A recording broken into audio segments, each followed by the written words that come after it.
Hey guys, Jarek the Herb Dragon here, bringing you another review today, and I'm pretty excited to bring you the review of this gun because this is of the Airsoft P99.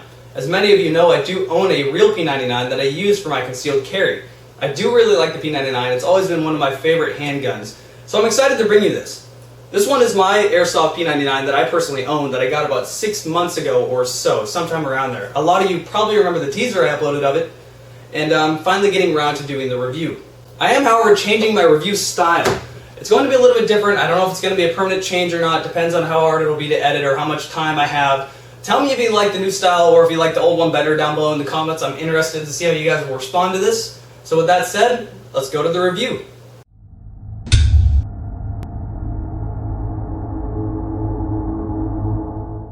The Maruzen Walther P99 comes in a nice case, not a plastic toolbox that other companies try to pass off as a gun case, but a real gun case.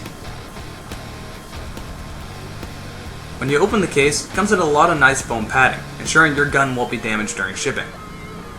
When you lift up the foam padding, you notice the instruction manual, some Allen wrenches, and some BBs.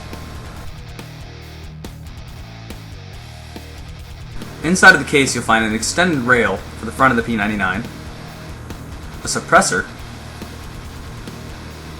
a nice LED flashlight that is very bright,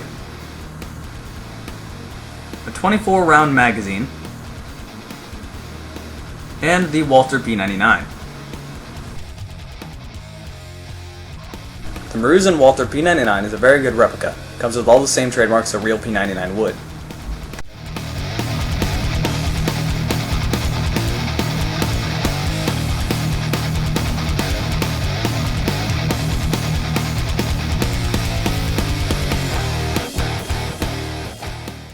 I purchased my P99 from across seas, and I plan to put a metal slide on it. That's why it still has that giant orange tip.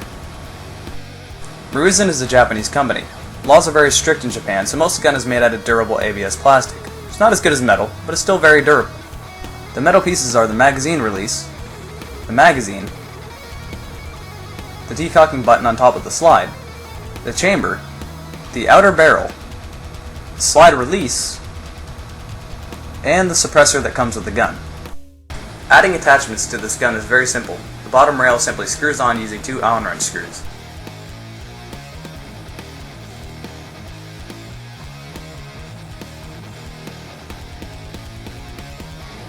The flashlight will then slip right onto place.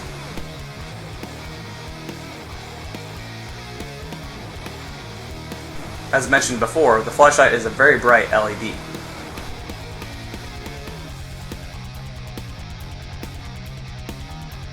The suppressor is a little strange. The threading it comes with is clockwise threading that's inside of the outer barrel itself. I guess they were trying to keep the P99 looks, but I don't really like this. It doesn't allow you to use other suppressors.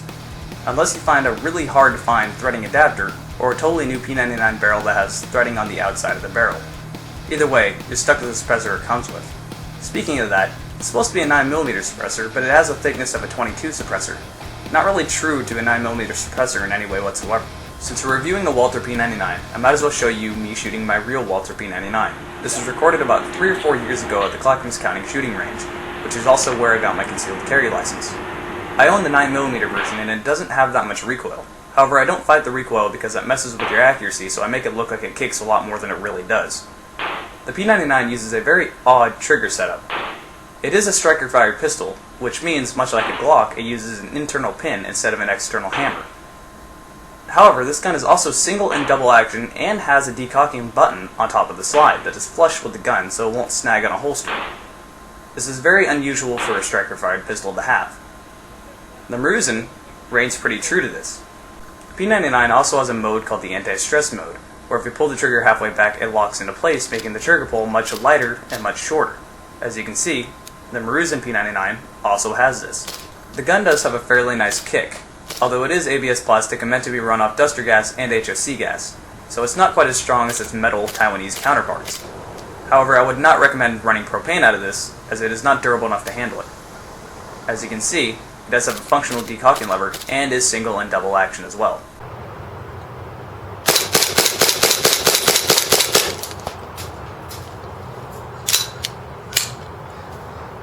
Also like the real P99, it features a functional cocking indicator that protrudes out of the back of the gun.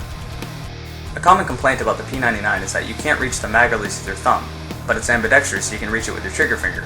So I don't really see it as a complaint, just nitpicking. Unfortunately, my P99 came into problems very early on. I only shot 2 magazines out of it. The problem is just that the trigger mechanism is so complicated, and it's meant to run on duster gas and HFC gas, that it's so brittle. As you can see, mine won't stay cocked, and most of the time it won't even pull the hammer back.